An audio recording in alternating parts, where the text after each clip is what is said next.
Selamat pagi, perkenalkan nama saya Fadlan Ramadan dari kelas akuntansi perpajakan 4A. Baik, pada pertemuan ini kita akan membahas tentang harga transfer atau transfer pricing. Kita langsung masuk ke materi.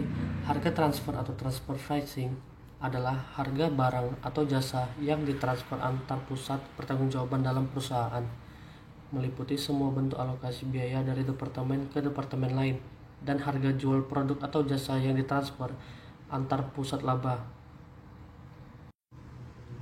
Yang ditransfer di sini bisa meliputi biaya listrik, harga jual produk atau jasa yang ditransfer antar pusat laba ataupun divisi.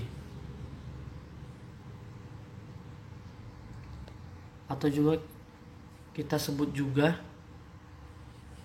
harga transfer atau transfer pricing, harga atau nilai dari produk atau jasa yang dibebankan pada saat suatu divisi atau pusat laba atau pusat pertanggungjawaban memberikan produk atau jasa kepada divisi atau pusat laba atau pusat pertanggungjawaban lain dalam suatu perusahaan. Intinya adalah harga atau nilai dari sebuah produk atau jasa yang melibatkan lebih dari satu departemen atau satu divisi yang berada dalam satu stok perusahaan. Baik, apa yang melatar belakangi timbulnya harga transfer ini atau transfer pricing ini? Yang pertama adalah depresiasi. Depresiasi adalah bahwa dalam satu perusahaan itu yang memiliki beberapa divisi itu ada pembagian tugas di sana atau pembagian tanggung jawab dengan tujuan untuk mencapai sasaran suatu organisasi atau perusahaan. Yang kedua adalah diversifikasi. Diversifikasi adalah bahwa dalam suatu perusahaan pada umumnya itu adalah bentuk holding, maka di sana akan muncul beberapa divisi dalam perusahaan atau dalam holding tersebut. Yang ketiga adalah diversifikasi. Diversifikasi adalah bahwa dalam satu holding atau dalam satu perusahaan itu memiliki beberapa divisi. Yang ketiga yaitu desentralisasi. Desentralisasi yaitu pendelegasian kebebasan untuk pengambilan keputusan.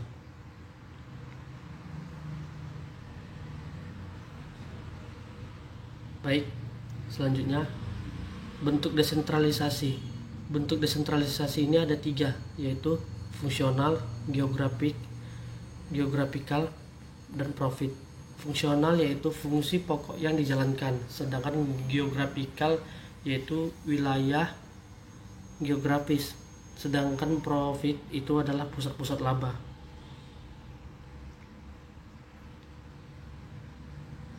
Manfaat dan kelemahan desentralisasi. Manfaat desentralisasi pertama yaitu manajer tingkat lebih rendah memiliki pengetahuan terbaik tentang kondisi setempat. Kedua, kesempatan berlatih mengelola unit organisasi. Ketiga, motivasi berprestasi. Kemudian, kelemahan desentralisasi. Kelemahan desentralisasi yang pertama yaitu keputusan manajer menguntungkan divisi yang dipimpin tapi merugikan perusahaan. Yang kedua, kecenderungan manajer memiliki sendiri unit organisasi penghasil jasa padahal akan lebih murah jika jasa disediakan secara terpusat. Dan yang ketiga, biaya pengumpulan dan pengelolaan informasi naik. Selanjutnya, masalah penentuan harga transfer. Masalah penentuan harga transfer ini ada 3. Yang pertama, perusahaan yang organisasinya dibagi-bagi menjadi pusat-pusat laba atau desentralisasi untuk menghadapi berbagai ragam pasar produk atau jasa yang dihasilkan, atau diferensiasi bisnis antar pusat laba dalam suatu perusahaan terjadi transfer barang atau jasa. Yang kedua, 2 pusat laba yang terlibat, divisi penjual atau mentransfer barang atau jasa, dan divisi pembeli yang menerima transfer barang atau jasa dari penjual. Ketiga, kinerja setiap pusat laba diukur berdasar laba, sehingga setiap transfer barang atau jasa antar pusat laba akan berdampak terhadap laba masing-masing pihak yang terkait. Transfer barang atau jasa antar divisi merupakan pendapatan bagi divisi penjual dan biaya bagi divisi pembeli.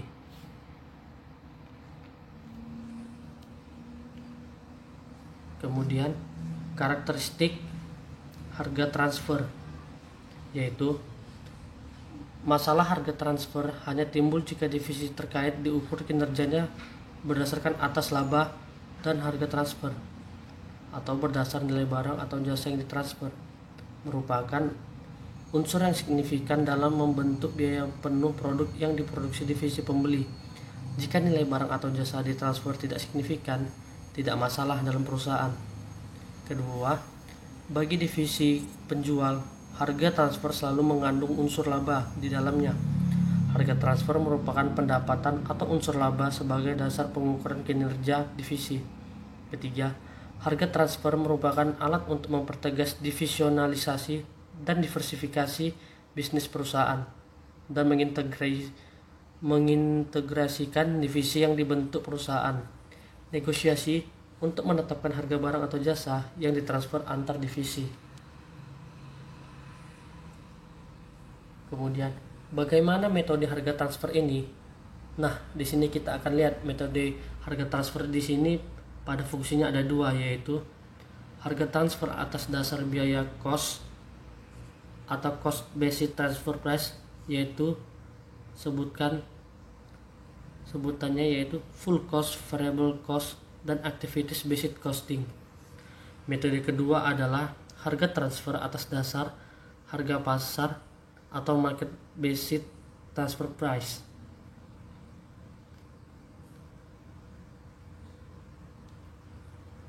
Harga transfer atas dasar biaya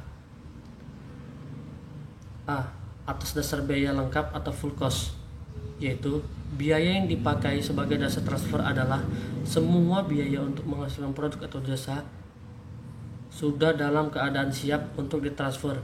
Full cost atau biaya tetap plus biaya variabel. Kelemahannya, tidak ada insentif untuk unit penjual untuk mentransfer barang atau jasa kepada unit pembeli karena laba unit penjual dihitung terlalu rendah, dan sebaliknya laba terlalu tinggi bagi unit penerima. B. Atas dasar biaya variabel atau variable cost, yaitu hanya biaya-biaya variabel yang digunakan untuk menghasilkan produk atau jasa sudah dalam keadaan siap untuk ditransfer. Dasar perhitungan harga transfer. Keunggulannya, bagi unit penerima, informasi yang dihasilkan lebih bermanfaat untuk pengembalian keputusan jangka pendek. Penentuan harga jual minuman, barang atau jasa, karena harga berapapun di atas total biaya variable berarti tambahan kontribusi margin, tambahan laba bagi perusahaan. Kelemahannya, tidak adil bagi unit pengirim karena tidak memperhitungkan laba unit pengirim dan tidak dapat menutup biaya tetap unit pengirim.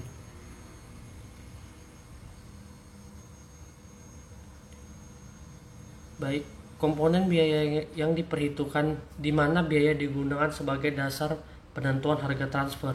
Yang pertama yaitu full cost atau biaya penuh. Di sini biaya variabel.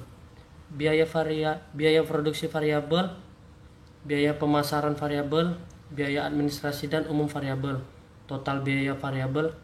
Kemudian biaya tetapnya yaitu biaya produksi tetap, biaya pemasaran tetap, biaya administrasi dan umum tetap. Total biaya tetap dari hasil keseluruhan ini yaitu terciptalah total full cost.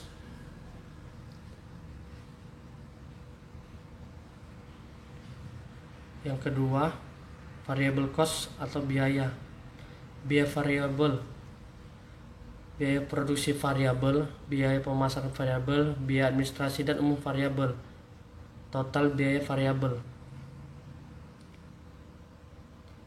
Contohnya, divisi A memproduksi suku cadang yang dapat dijual di pasar atau ditransfer ke divisi B untuk dirakit dengan suku cadang lain menjadi produk yang dijual keluar sebagai produk akhir divisi B. Harga pasar per kilogram suku cadang divisi A dan biaya variabel dan contribution margin divisi A. Harga pasar produk B dan biaya variabel divisi B sebagai berikut. Divisi A, harga pasar per kilo 1.500, biaya variabel per kilo 700, kontribusi margin per kilo 800, kontribusi margin untuk 20.000 kg produk totalnya 16 juta. Divisi B, harga per unit biaya variabel yang ditambahkan di dalam divisi B. A, biaya perakitan 500, B, biaya pemasaran 400, totalnya menjadi 900.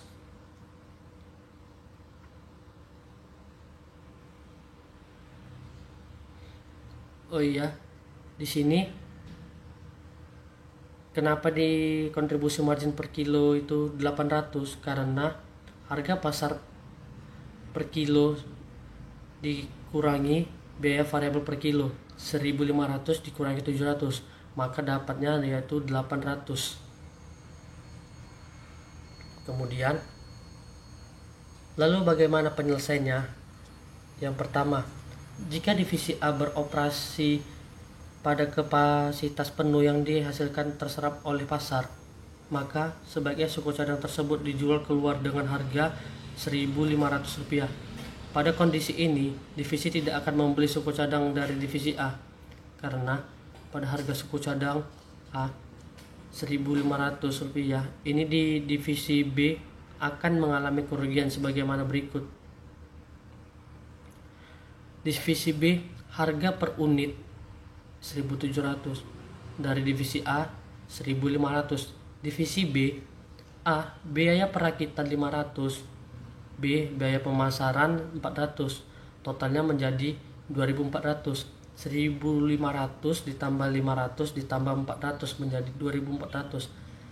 Di sini kontribusi margin atau negatif yaitu 700. Di sini kita lihat bahwa divisi B mengalami kerugian sebesar 700. Lalu yang kedua, jika pendapatan kapasitas yang tidak terpakai di divisi A, suku cadang tersebut ditransfer ke divisi B agar divisi A dapat bekerja pada kapasitas penuh dengan harga transfer sebagai berikut. Divisi B, harga pasar per unit 1.700, dari divisi A 700. Biaya variabel yang ditambahkan di dalam divisi B. A, biaya perakitan 500, B, biaya pemasaran 400, totalnya menjadi 1.600. Kontribusi margin atau positif di sini yaitu 100. Selanjutnya, B, harga transfer atas dasar harga pasar. Harga pasar merupakan biaya kesempatan atau opportunity cost, baik bagi unit pengirim dan penerima. Bagi pengirim, harga pasar merupakan penghasilan yang akan dikorbankan di dalam transfer produk kepada unit penerima. Bagi penerima, harga pasar merupakan biaya yang seharusnya dikeluarkan jika produk tersebut dibeli dari luar. Di sini kita lihat penentuan harga transfer dengan metode harga pasar biasanya ditetapkan dengan harga pasar minus.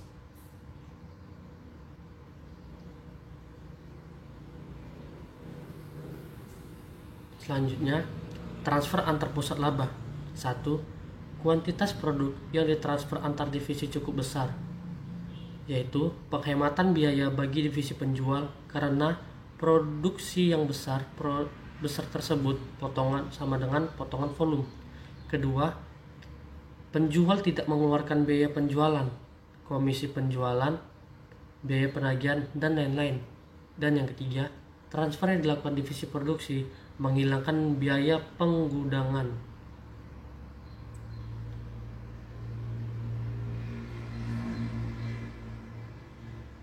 Contoh, harga pasar 100,0 dikurangi potongan volume 1,0, biaya penjualan 12,0, komisi penjualan 2,0, biaya penagihan 0,5, biaya penggudangan 5,5, total potongan yaitu 21,0. Harga transfernya menjadi 79,0.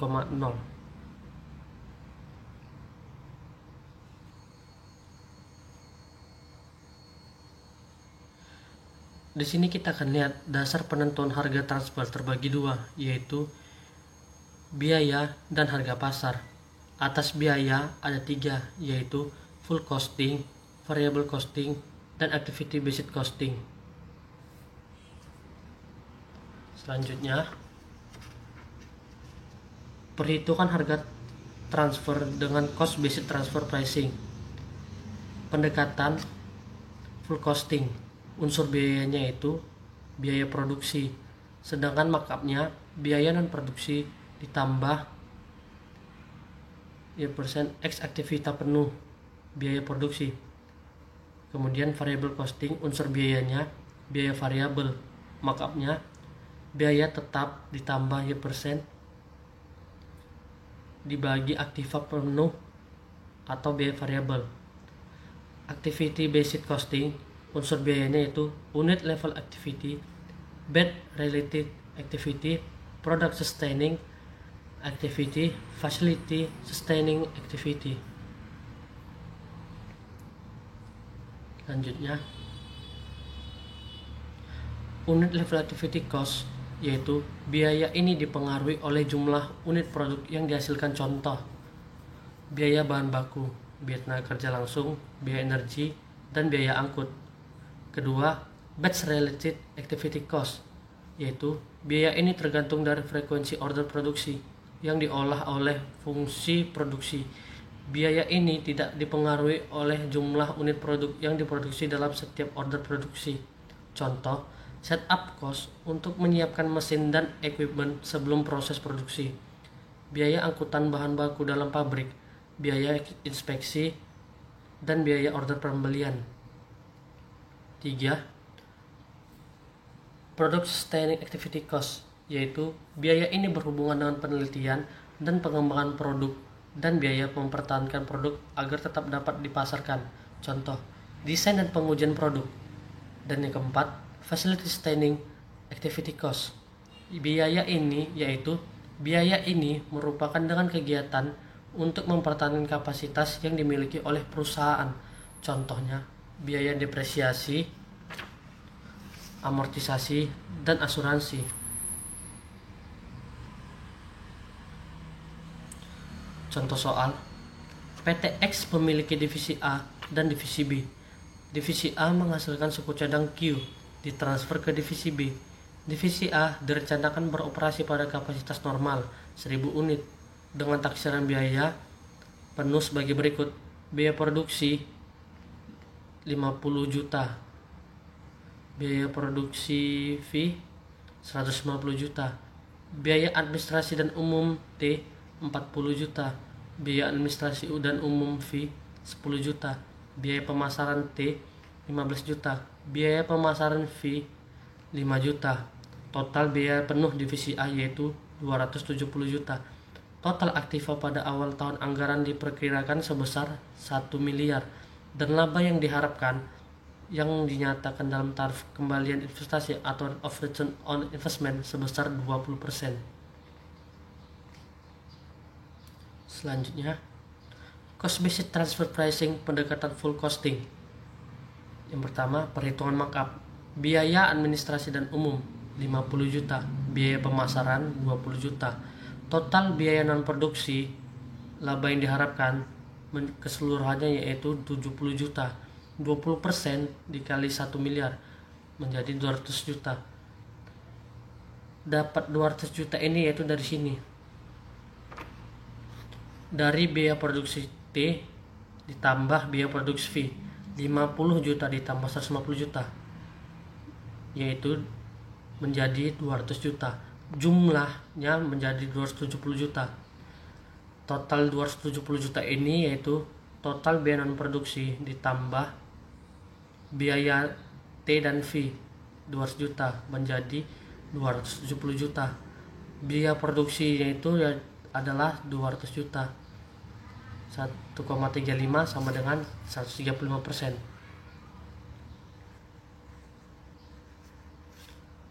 Perhitungan harga transfernya yaitu biaya produksi ditambah markup sama dengan 200 juta dikali 135%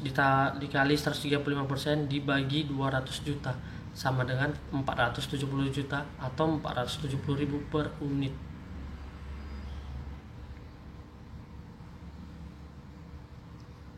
Baik, selanjutnya yaitu cost based transfer pricing atau pendekatan variable costing. Perhitungan markupnya, biaya produksi T yaitu 50 juta, biaya administrasi dan umum T 40 juta, biaya pemasaran T 15 juta, total biaya tetapnya yaitu 105 juta. Laba yang diharapkan 20% dikali 1 miliar sama dengan 200 juta, jumlah 305 juta, biaya variabel 165 juta sama dengan 1,84 yaitu menjadi 184%. Kemudian perhitungan harga transfer biaya variabel plus ditambah markup yaitu 165 juta ditambah 185 juta dikali 184% dibagi 165 juta menjadi 480 juta 600 ribu rupiah atau 408.600 per unitnya. Contoh soal 2, PT X memiliki divisi A dan divisi B. Divisi A menghasilkan suku cadang Q dan R ditransfer ke divisi B. Divisi A direncanakan beroperasi pada kapasitas normal 1 juta unit suku cadang Q dan 2 juta unit suku cadang R. Perusahaan menggunakan pendekatan activity based costing dalam penentuan biaya penuh dengan taksiran biaya. Keterangan unit level activity cost, biaya standar per unit suku cadang Q 1.500, suku cadang R nya 2.000.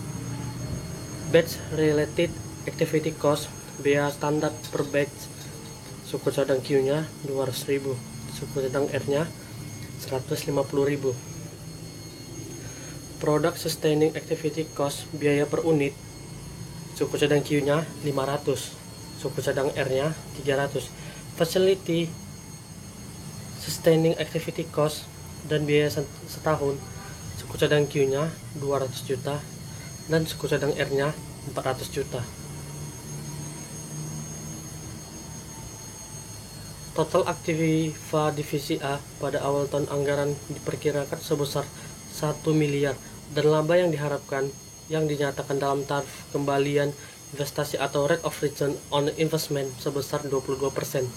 Misalkan, divisi A mentransfer 100.000 unit suku cadang Q ke divisi B dalam bulan Januari. Jumlah tersebut diproduksi dalam 2 production run atau batch. Markup untuk suku cadang Q dan R didasarkan pada unit level activity cost dihitung sebagai berikut.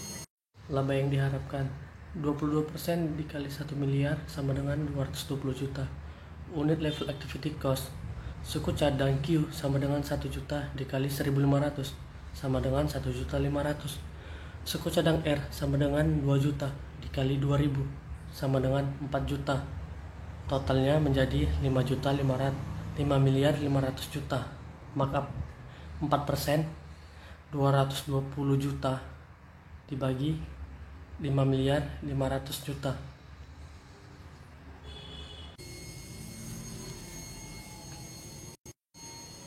Biaya penuh unit level activity cost 100.000 unit dikali 1.500 sama dengan 150 juta.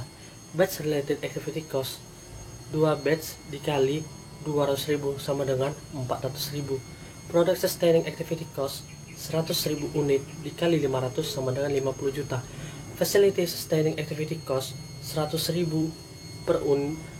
unit dikali 200 sama dengan 20 juta. Di biaya penuh suku cadang Q sama dengan 220 juta 400.000. Markup 4% dikali 150 juta sama dengan 6 juta. Harga transfer Q sama dengan 226 juta 400.000. Jadi 200 juta dibagi 1 juta unit. Perhitungan harga transfer dengan market based transfer pricing. Penentuan harga transfer dengan metode harga pasar minus atau market price minus. Unsur pengurang 1. Potongan volume. 2. Biaya penjualan. 3. Komisi penjualan. 4. biaya penagihan. Dan 5. Biaya penggudangan. Divisi penjual diberlakukan sebagai pusat biaya karena divisi penjual sangat ditentukan oleh kinerja divisi lain, sehingga laba tidak dapat mencerminkan kinerja divisi ini. Tanggung jawab divisi penjual terbatas pada pengendalian terhadap biaya. Selanjutnya, biaya tetap bulanan atau fixed monthly charge adalah produk yang ditransfer ke divisi pembeli ditentukan harga transfernya sebesar biaya variabel. Setiap bulan, divisi pembeli akan dibebani dengan beban tetap bulanan, meskipun divisi tersebut tidak mentransfer produk ke divisi pembeli. Terdiri 1. Biaya tetap dan 2. Laba. Selanjutnya, pembagian laba atau profit sharing. Pembagian laba atau profit sharing yaitu laba kontribusi yang diperoleh dibagi kepada divisi penjual dan divisi pembeli menurut perbandingan proporsi biaya variabel masing-masing divisi dalam total biaya variabel per produk. Baik, selanjutnya 2 perangkat harga atau 2 set of price. Pada saat divisi penjual mentransfer produk ke divisi pembeli, rekening pendapatan divisi penjual dikredit sebesar jumlah unit produk yang ditransfer dikalikan dengan harga jual produk di pasar luar dikurangi dengan biaya pemasaran. Divisi pembeli dibebani sebesar biaya variabel standar. Selisih antara pendapatan dan biaya variabel tersebut dikreditkan ke rekening kantor pusat dan dieliminasi pada saat dilakukan konsolidasi laporan keuangan. Contohnya, piutang divisi pembeli, rekening koran kantor pusat, dan pendapatan divisi penjual.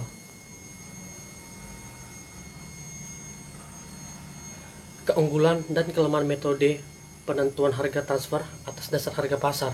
Keunggulannya merupakan pengukuran yang baik terhadap prestasi unit-unit yang terlibat dalam transfer tersebut.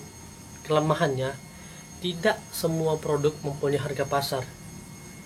Kemudian penghematan tidak dapat dinikmati bersama. Dan yang terakhir, harga pasar tidak selalu sama dengan harga yang tercantum di dalam daftar harga. Lebih sulit lagi jika harga pasar sangat fluktuatif. Baik, masuk ke metode negosiasi antar divisi. Negosiasi antar divisi merupakan menetapkan dasar penentuan harga transfer antar divisi atau dasar full cost atau variable cost, tipe biaya transfer atau historis, unsur biaya dan aktiva, dan tarif investasi. Untuk menghitung laba diterapkan jika 1. Tidak tersedia harga pasar, 2. Timbul masalah untuk penentuan laba dari produk tersebut, ketidakadilan laba antar divisi, 3. Produk tersebut tidak dihasilkan pihak eksternal perusahaan. Kelemahannya bisa memakan waktu yang lama. Masuk ke metode arbitrasi. Metode ini digunakan sebagai upaya menengahi jika timbul kebuntuan atau konflik antar manajer divisi dalam menegosiasi harga transfer. Lembaga arbitrase menyelesaikan masalah antar divisi dalam penentuan harga transfer, mengkaji perubahan sumber pengadaan, dan mengubah aturan penentuan harga transfer. Kedua, sebagai arbitrasor adalah direksi atau top management.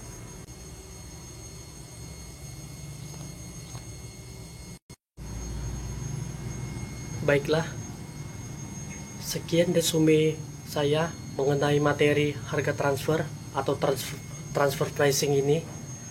Jika ada salah-salah kata, mohon dimaafkan. Sekian dan terima kasih.